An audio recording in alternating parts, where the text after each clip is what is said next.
Greetings to all of you.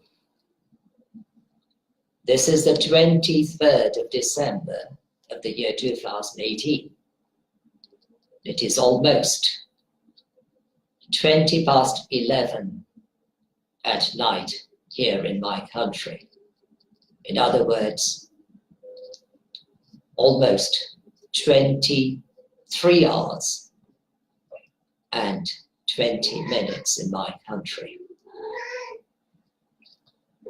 You may be distracted by the meowing of cats, but my cats are like my family members, and some of them are already in this room, in fact, most of them,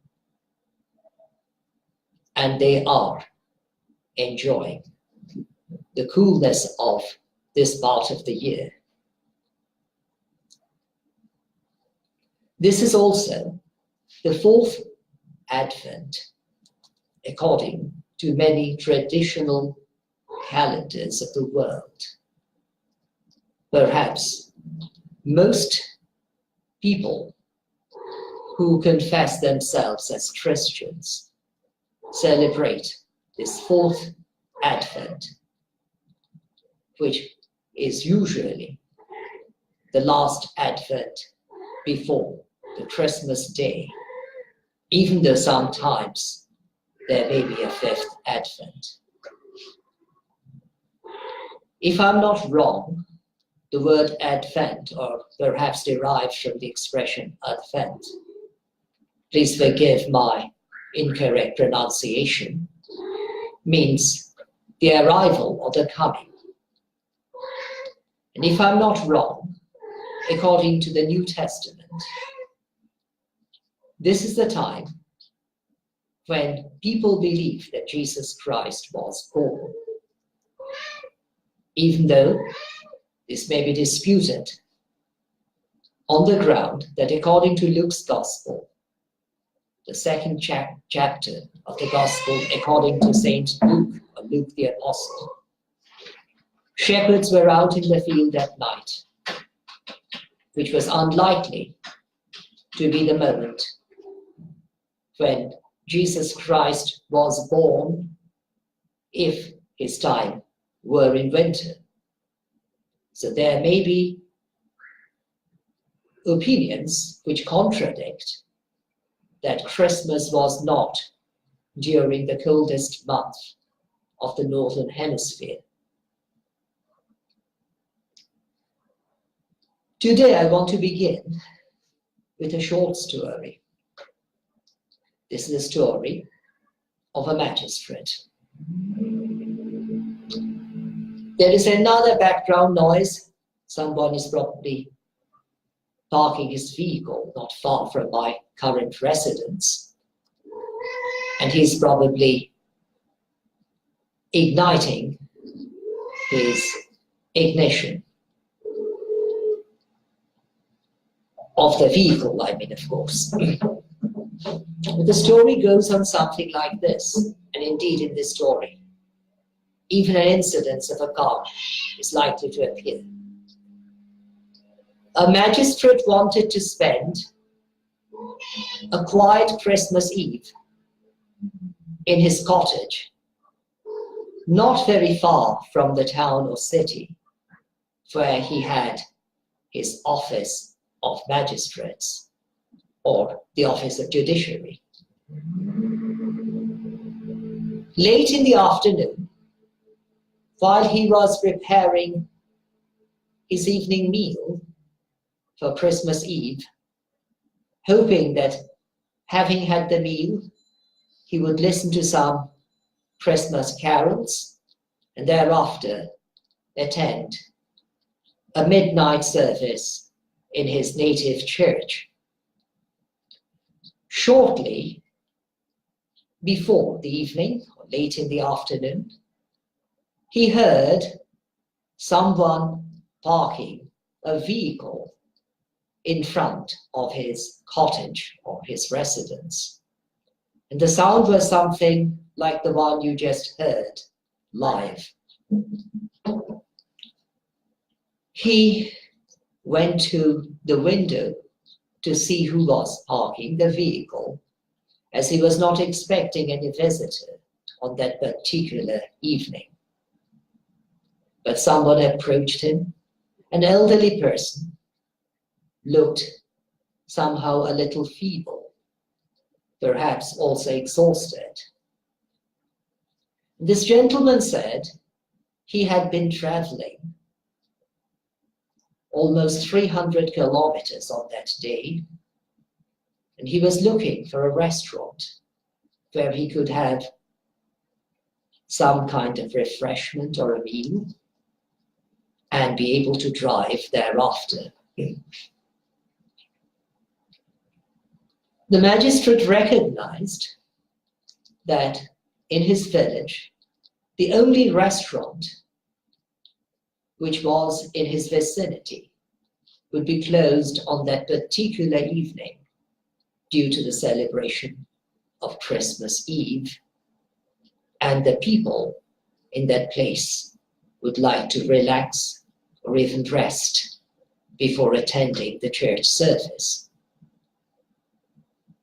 Being a benevolent person, the magistrate decided to invite the elderly stranger into his own house and share the meal which he had already prepared.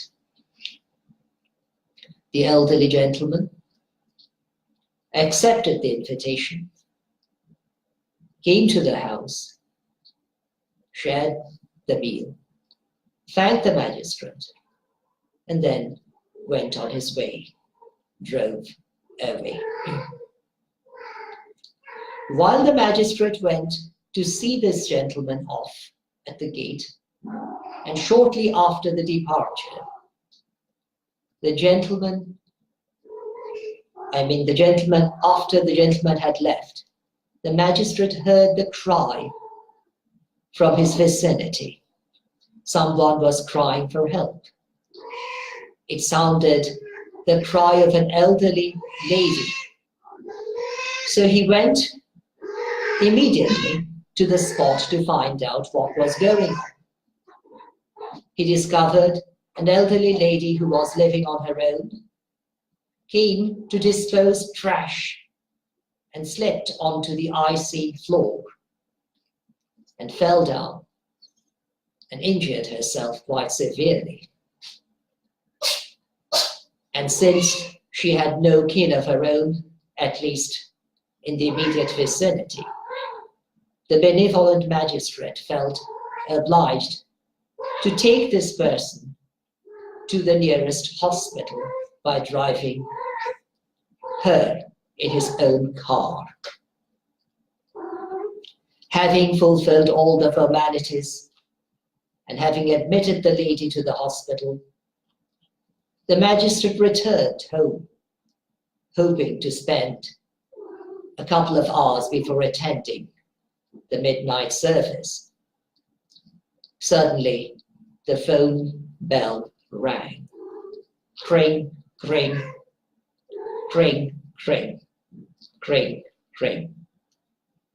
The magistrate went to answer the phone call.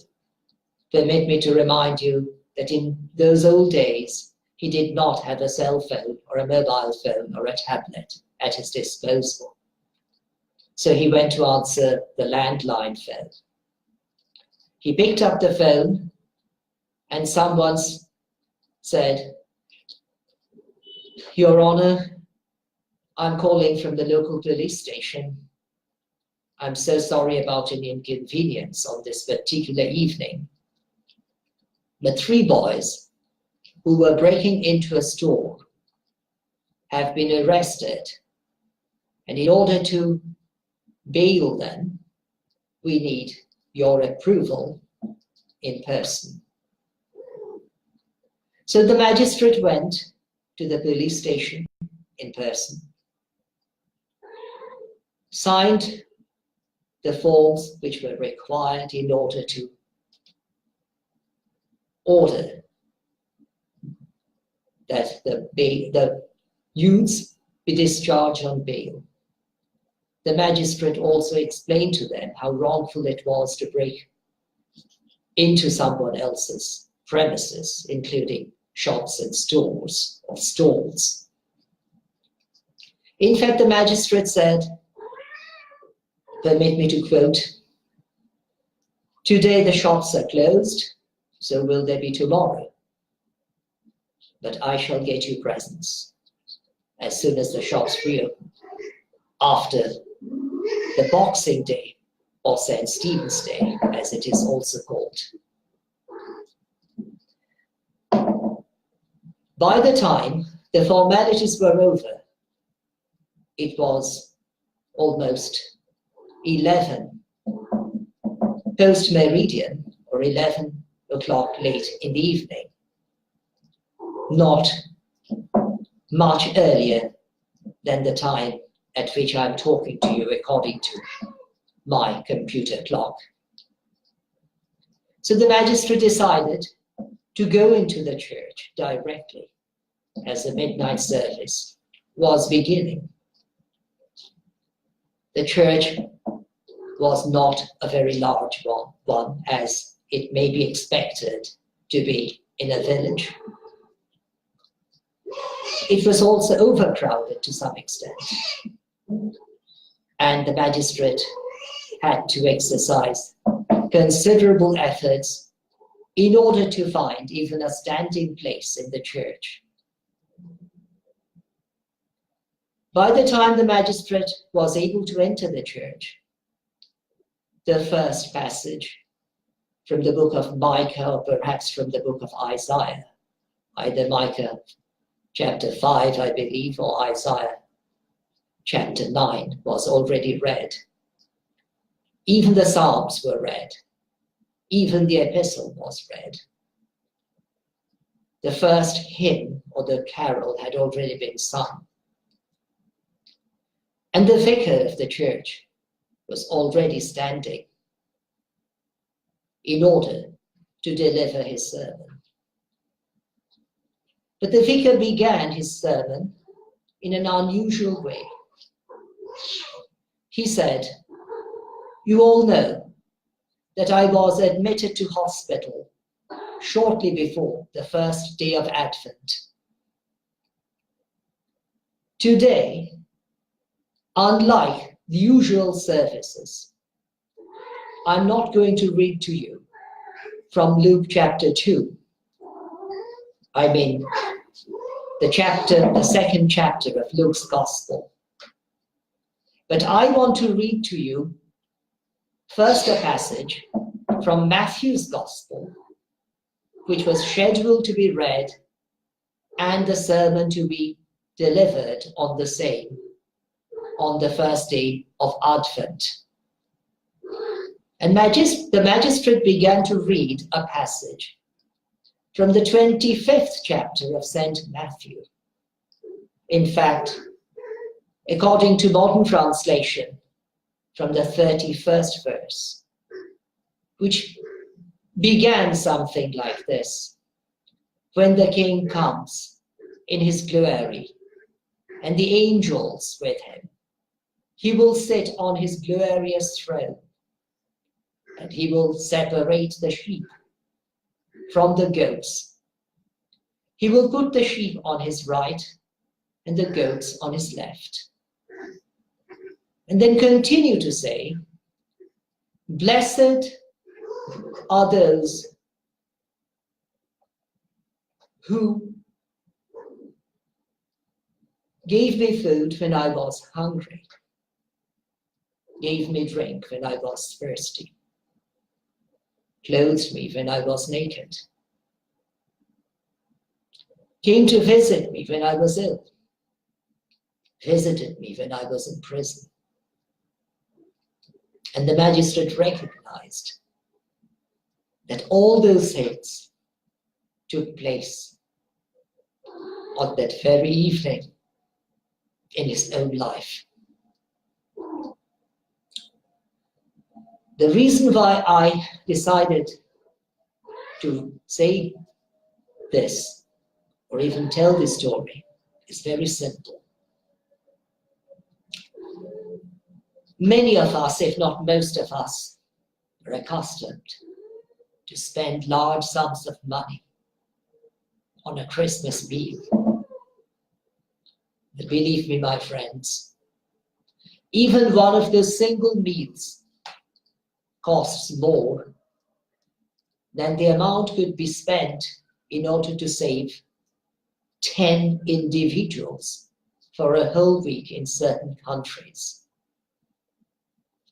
In a country like Yemen, far from my own country, on a different continent, millions of people, even on this very day, on this very evening, are imperiled by starvation to death.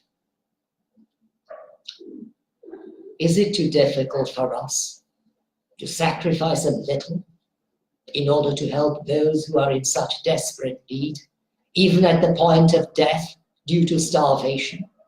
A question I've asked myself. I think not, would be the answer. Luxuries come, luxuries go. Lives which go can never come back, at least in the same form. We, being human beings, are called by our Creator to protect and save those who need us so desperately. Our sacrifices may be a little for us, but it may be great for the recipients who benefit from those sacrifices.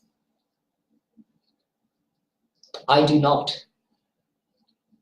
intend to celebrate Christmas lavishly, remembering the fact that Christmas, which is derived, if I'm not wrong, from two nouns, Christ and Mass, or the possessive noun, Christ's Mass, which may be translated or transcreated, if I may use the expression in speech marks or in inverted commas, into Eucharist, perhaps in Old Greek, or Eucharist, or Eucharist, as some people may call it, or even communion. Communion with the one who left everything, even the glorious throne of his kingdom, heavenly kingdom, and took birth among the poorest of the poor,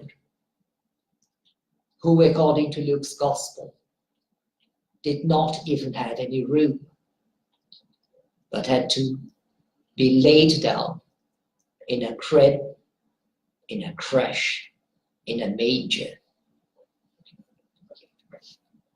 Christmas, in my view, means to share what we have with others. We may not have much to share, but if we are willing to contribute even the little we can afford to share, that can make a change, that can make a difference, that can make the world towards a better step forward. Wishing you all a very blissful, peaceful period of Advent and even Christmas.